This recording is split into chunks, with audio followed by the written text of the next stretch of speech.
Hi, I'm Rita Wilkins, also known as the Downsizing Designer, and I'm also the proud grandmother of two beautiful young granddaughters who live just 5 minutes from me.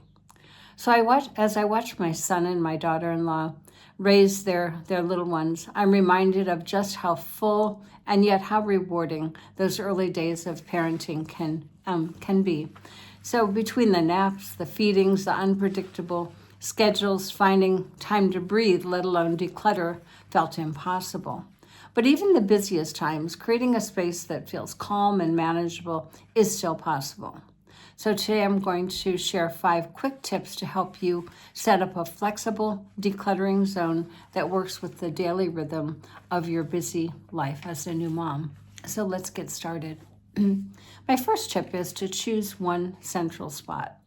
So the challenge here is you're moving from one room to the next, probably carrying the baby in one arm, maybe your coffee in another. So wherever you go, clutter tends to follow you. So if you try this, choose just one small area, one central spot to serve as your dedicated decluttering zone.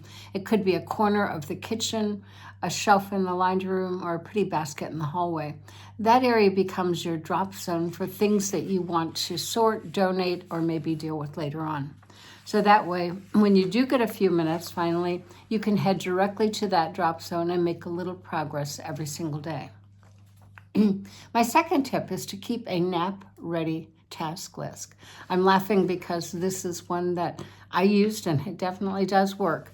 So the challenge is when the baby finally does nap, your brain can either go blank or worse, it could just spiral out of control. So if you try this, keep a short, realistic list of just 5 decluttering tasks in your phone or taped on the refrigerator. That way, when you have the opportunity, when your baby is asleep, you won't waste that time figuring out where can I start. You'll be ready to make progress, even if it's in your pajamas. And my third tip is declutter in tiny touches.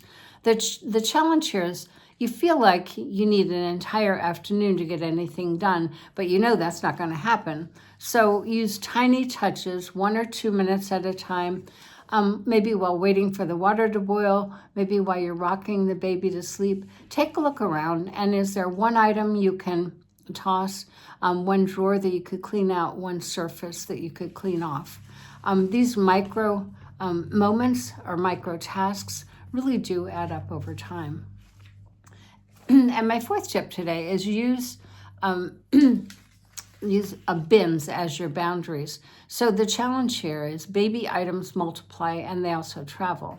So if you try this, keep a labeled bin in your decluttering zone specifically for outgrown clothes, duplicate toys, or items that you no longer need. When it's full, it's time to donate or pass it on. And this keeps things from piling up and makes letting go easier when you're finally ready to let go. And my last tip is let good enough be enough. So you hold yourself to such unrealistic expectations, even now as a young mom. So if you try this instead, give yourself permission to do something, not everything. So for an example, one shelf clearly is a win. One bin donated is progress. Your home doesn't have to be picture perfect, so give yourself a break. Be compassionate to yourself. Your home only needs to work for you and for your growing family. Let good enough be enough.